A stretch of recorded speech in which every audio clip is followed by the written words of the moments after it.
Uh, I would like to thank our colleagues from the International Conference on the Water Resource and Arid Environment for inviting me to present today the case study about the sustainable desalination industry in the Arab region and to be and participating in this very important event and this important conference.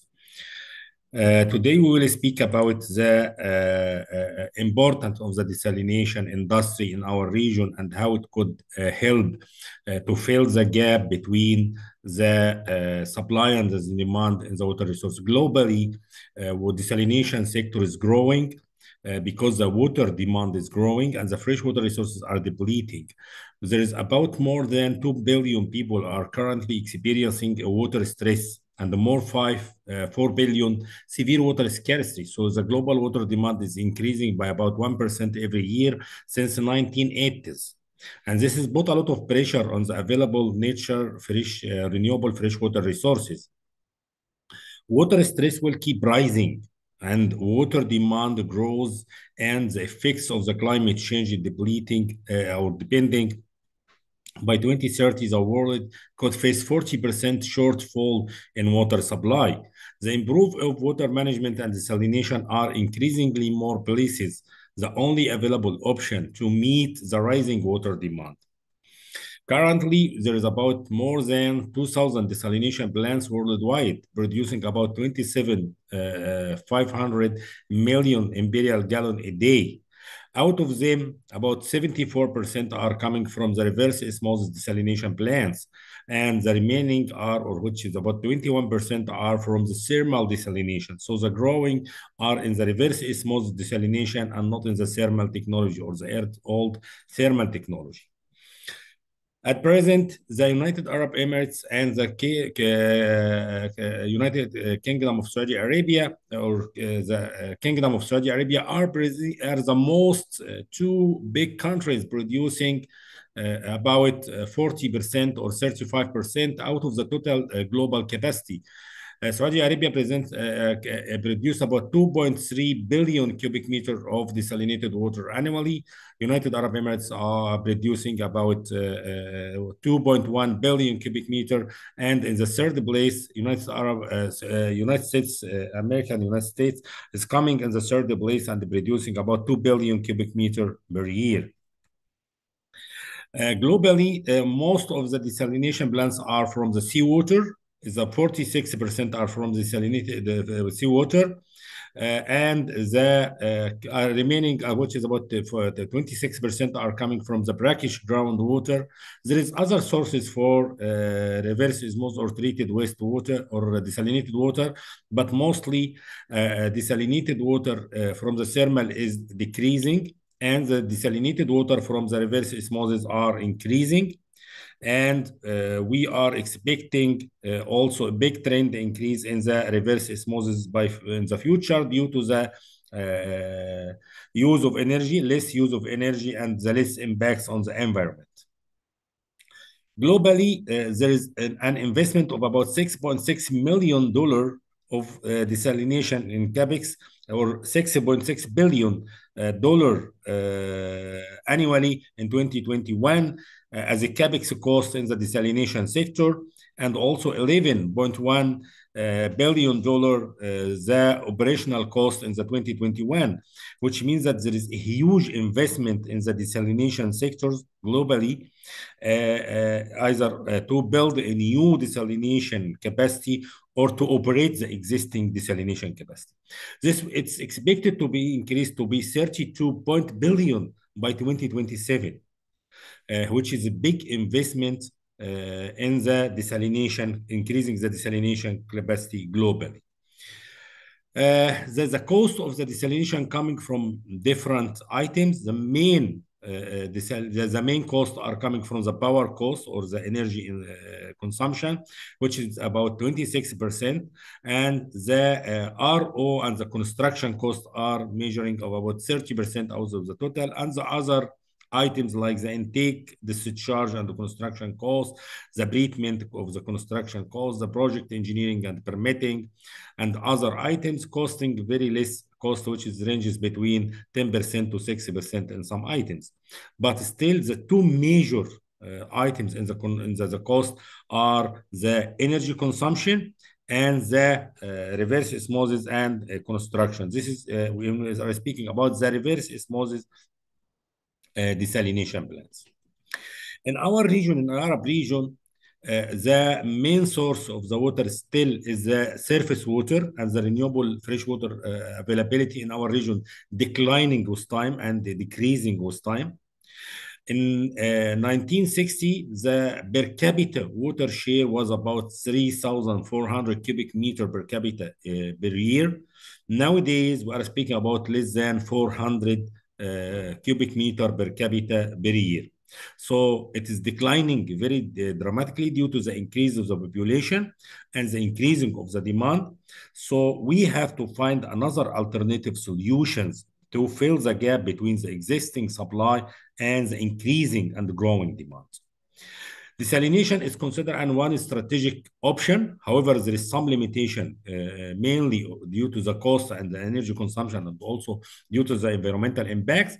But in our region, there is more than 9,000 desalination plants producing about 39 million cubic meter of installed capacity a day, which contributes by about 48% out of the total 95 million cubic meters of desalinated water produced every year worldwide.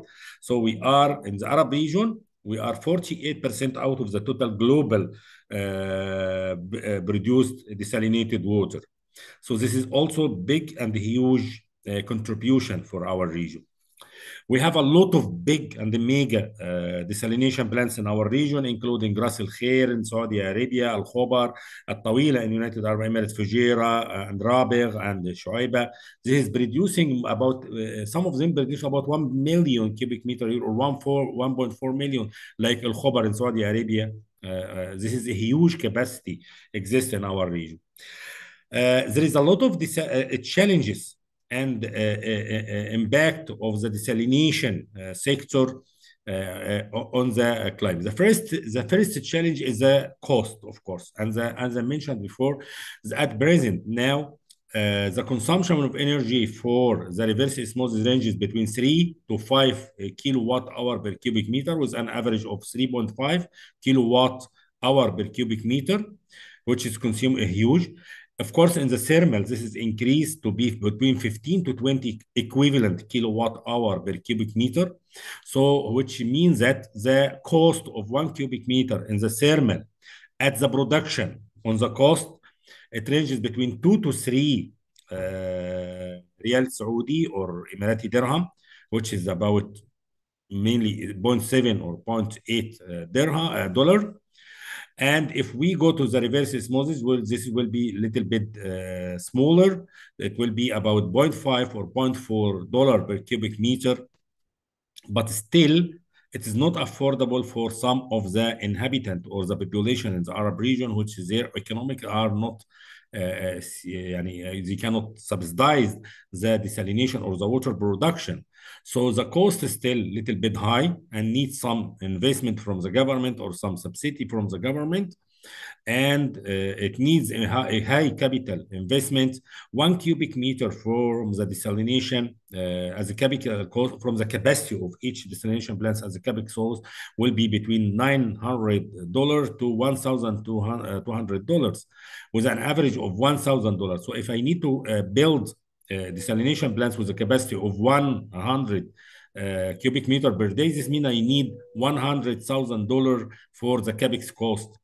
Operational wise, it ranges between $0.5 to $1.5, depending on the as it is reverse osmosis or thermal desalination. Other issue is the carbon emission. Between 2.1 to 2.6 kilogram of carbon emission will be for each cubic meter of produced desalination plant. Depends also in the method used, either RO or thermal technology. Worldwide, the operational desalination plants emit around 76 million tons of carbon dioxide every year, which is a huge amount of carbon dioxide. The emissions are expected to increase to around 500 million tons of carbon dioxide per year by 2040 if no action have been taken or we are not using alternative water energy sources to supply or to operate the desalination plants. طب how we can overcome these two big challenges, which is the cost, energy consumption, and the environmental impact due also to brine discharge back to the Gulf or to the sea.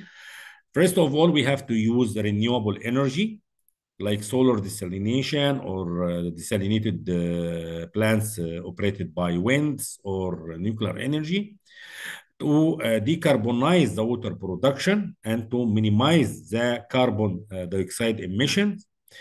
There is a lot of trials within our region, in GCC region and the Arab region, to use solar desalination. One of them was a pilot project constructed in 2014 in United Arab Emirates. We called it Ghantout Desalination or Renewable Desalination Pilot Project. 5 desalination units as a pilot were constructed. The 5 pilot projects were assessed very carefully, and we find that it is sustainable to use solar desalination, especially with the decline in the solar energy price and the increase in the efficiency of the solar panels. So solar can be a good and a potential solution and alternative for using renewable energy in the future to operate the desalination and to overcome the environmental impacts and the cost. One of the other issues is to harvest the brine water instead of discharging it to the environment or to back to the Gulf or the sea, and produce industrial salts or different minerals which could be used industrially. This is also there are many promising pilot projects. One of them in Saudi Arabia in El Jubail desalination plants. They are now trying to harvest the brine water to produce salts, industrial salts, and minerals. There is also a trial now in Sultanate of Oman, and there is a project now under approval in United Arab Emirates. This is considered also as a very promising and the potential field for more research and development and more investigation commercially in the future to harvest the brine water and using it for minerals production and salts production.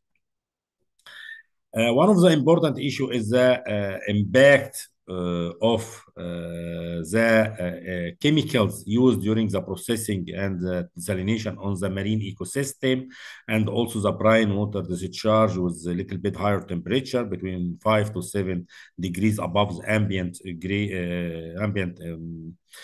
marine water and its impact on the marine ecosystem.